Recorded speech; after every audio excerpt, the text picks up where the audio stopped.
Hi guys, welcome back to another video, and in today's video we're going to be restoring this iPhone 6s 64GB. As you can see here, it has a completely smashed LCD and glass. The home button is practically falling out of the device, and overall it's in relatively good condition on the back, a few marks, a few scratches, but overall probably not too bad. And we're going to be restoring this to fully working condition. You can see here these are after the repairs, and you can see just how well it looks. Now I picked this up off of eBay, like I said, for 150 Australian dollars. Now the 6S here in Australia can range from anywhere between $300 to $400 in good functional working condition.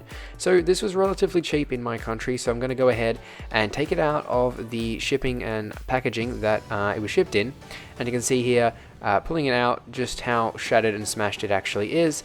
The home button isn't even sitting flat, so I was actually not sure if that home button would ever work again, but booting it up you can see that almost half the display doesn't work, and the phone is actually disabled and is saying connect to iTunes. Now the reason for that is the digitizer doesn't work and sort of glitches out, and has obviously just been entering in passwords continuously until the phone completely disabled.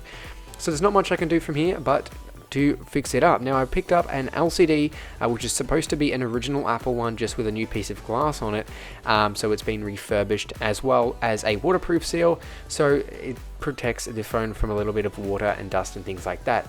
Something that the 6S isn't actually in the product description. When you purchase one of these, it doesn't say that it's water resistant, but there is actually a waterproofing seal in there, so I'm not sure exactly if it's rated for any kind of water or anything like that, but I do know it is there to sort of help prevent it.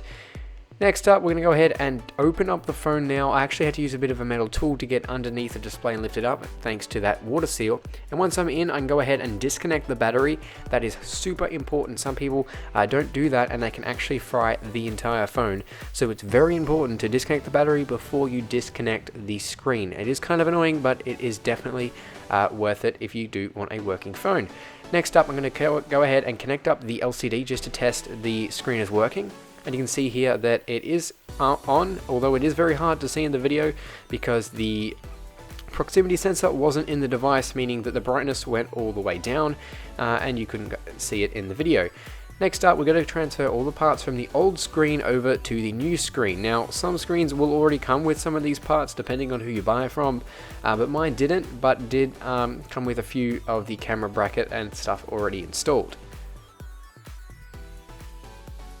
It's very important when transferring your home button from the old screen to the new one not to damage the home button or the cable. It is paired to your device, meaning that if you are to replace that button, you will not have fingerprint touch ID. You would have to go to Apple to get that re-enabled. Now, you also want to transfer your camera and earpiece, as well as that whole back plate which goes in behind the screen. So you make sure you go ahead and swap those parts over to your new screen. Now my new screen already comes with the camera bracket and the proximity sensor bracket. If yours doesn't, you'll need to transfer those as well. Now this screen I have here is actually supposed to be an Apple original screen with a new piece of glass installed, so I'm pretty sure this company pretty much just gets phone screens that are cracked, then they go ahead and replace the glass on top so you get the original LCD as well as the 3D touch sensor. Now this would obviously pretty much mean that you got an original screen that's probably as good as you're going to get if you don't go through Apple.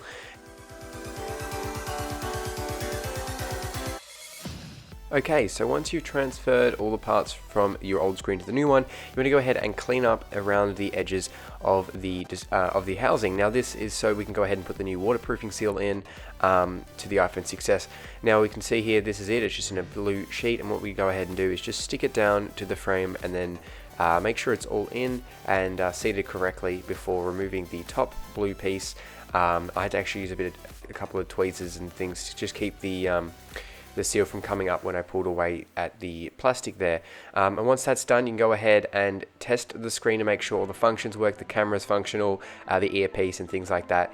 And you can see here that it turns on and the phone is still disabled, but it is turning on and working. So now I can go ahead and reinstall both the battery bracket and the display bracket onto the iPhone. And once that's all done, I can go ahead and put the iPhone LCD back into the housing after I give it a quick cleanup there with just a microfiber cloth, and go ahead and reinstall the two bottom screws on the iPhone 6s.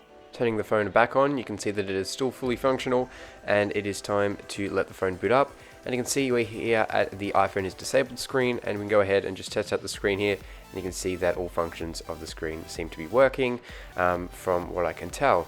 Next up, I'm going to go ahead and remove the protective film and install a tempered glass screen protector. Now, I install tempered glass screen protectors on all of the phones I own. And then I can go ahead and put it into iTunes and update from iOS 11.2.6 to 11.3.1 via iTunes and reset the phone to factory settings. Setting the iPhone up using the iPhone SE on the left there, you can see that we're greeted with the activation lock screen. We can go ahead and unlock the activation lock screen using the previous passcode which the eBay seller gave me upon messaging him. Now, the first time it says the incorrect password, second time it says activation failed, and then you click try again and then it activates through just fine. And once this is done, you can go ahead and sign in with your own Apple ID and set up the phone as usual. And you can see here that it's now fully functional. So this is it. The iPhone 6s 64GB that I paid $150 for is now fully functional. Now you may be asking, Hugh, why didn't you replace the battery on this phone? And that's mainly because Apple does battery replacements for $50, and considering that it's such a low price point, it's definitely a thing that I might actually get done on this phone. And the reason I didn't do it myself was because you're getting that genuine Apple battery from Apple, so you're getting the best possible battery for your iPhone. So if you are thinking of doing a battery replacement, it's just a lot easier to go through Apple because it's really cheap and you're guaranteed to get a good battery. I didn't replace the housing either because it seemed like a lot of work for this iPhone. It didn't seem like it was really necessary. There is a few marks, a few chips and things like that, but overall it's in pretty good shape anyway, so I didn't see the need to. If you guys want to see more restoration videos, go ahead and check out the restoration playlist as well as the iPhone playlist, which will be linked down in the description. Hope you guys enjoyed this video, and if you're not already subscribed, go and hit that subscribe button. I'll catch you guys next time, another one of my great videos.